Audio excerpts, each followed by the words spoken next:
a Zoom call with the group Win with Black Women just hours after Harris announced her candidacy attracted 44,000 participants and raised more than $1.5 million. It inspired a White Women for Kamala Zoom call last night, which had 164,000 participants, raising more than $8.5 million. Can I finish, Simone? Will you just shut up for a minute and let me finish? Pardon me, sir. You don't get to tell me to shut up on national television. We don't tell people to shut up on this show. Yes, that's right. There are black women for Kamala, white women for Kamala, white dudes for Kamala. I'm waiting for that white guys for Trump stuff to show up and see how the media reacts to that. I'm guessing they won't be as positive as they are about this ghettoization of support that they're doing with Kamala Harris. And I think this is all actually really, really good because it goes to show you that those on the left continue to be obsessed with race while the rest of the world is just trying to move on. And hopefully, America will have enough of this and reject it out of hand. And if they don't, maybe you should show them the following clips because these are some obnoxious women for Kamala. So I want you to take the donate link and send it to your favorite group chat. My personal favorite one on my phone is called Witches for Harris. So I will be dropping the link into my Witches for Harris. Get your friends to donate. Let's start to feel our collective power. So everyone take out those phones, pull up that group chat, put in answerthecall2024.com. This is a message for every single person who looks like me, specifically white women. It's time. This is no longer about politics, and you get to right your wrongs of 2016 when you didn't put a woman in the White House who was overly qualified. Now's your chance. You did not stand behind Black women, people of color, immigrant families, differently abled people, none of them. You said, I matter more than you in 2016. Not anymore. You have the chance to again put an overly qualified person in a seat that they absolutely deserve because they are willing to go to bat for you and everyone around you. This is no longer about red versus blue. This is our lives that we are playing with. And the piece that you have control over is who you vote for in November. You need to find a spine to stand up against the white men in your life who are telling you who should be your president. This is not the last thing that I will say on this topic. Obviously, it's just the first, and this is the earliest that I could get online to be able to post this TikTok, but I am so ready because I know for a fact that I would rather live in a season of Veep than a season of hate. Just letting everyone know, the liberal white ladies have been activated. Pantsuit Nation has awoken from its slumber. I just called my mom on my way home from work, as I do every day at the same time, and there's another voice in the background, and I was like, who are you talking to? And she says, I actually can't talk right now. I'm on the White Women for Kamala call. Glennon Doyle, Melton, and Pink are here. We raised $1 million in the last 30 minutes. Gotta go. And hung up on me. So, brace yourselves.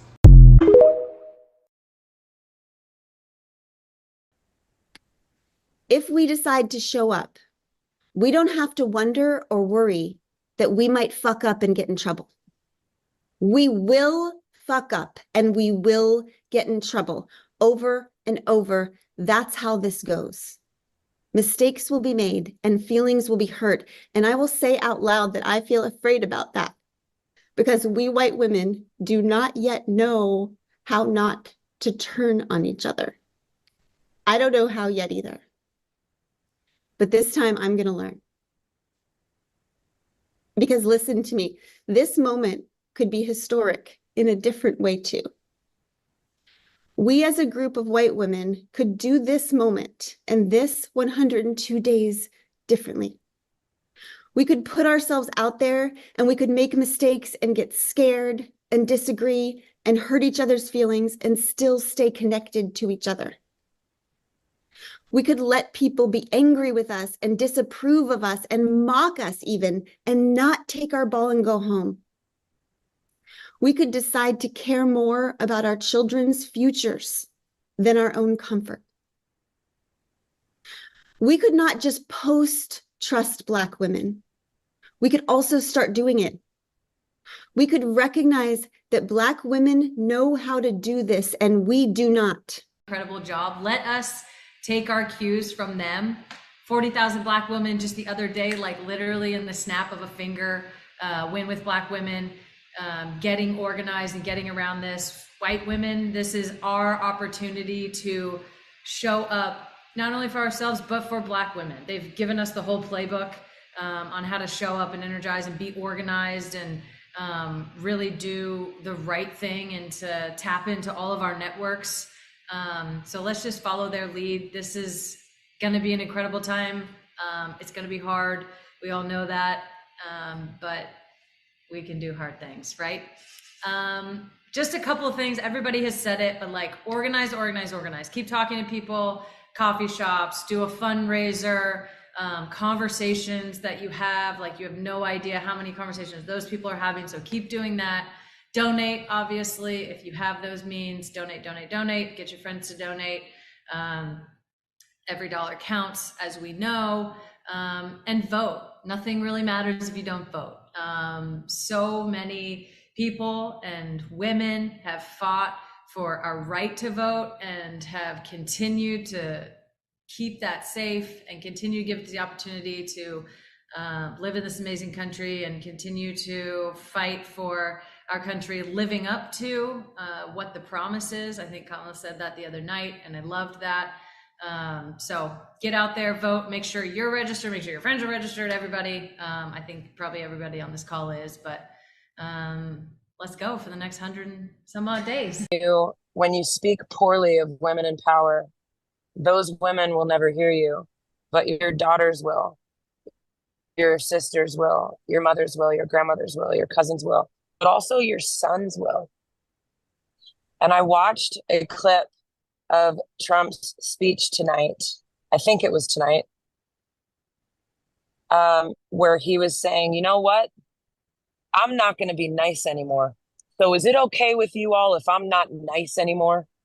And I thought, wait, were we nice before? Was he nice? And then everyone cheered. And I thought, oh my God, I have a 7-year-old boy and a 13-year-old girl. And I don't know what to tell them anymore about who we're supposed to be. And if this is what we're trying, if this is what we're allowing, this base, horrific, horrible nature that is within all of us to be glorified and celebrated and elected, I don't know what to do anymore.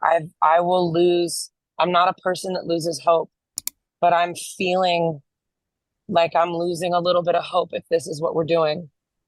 And I don't understand it. And now I feel, not only on a call like tonight, listening to you all speak so beautifully and listening to the fact that $1.1 million was raised and that we're all really fighting for the right thing. We're really fighting for the right thing.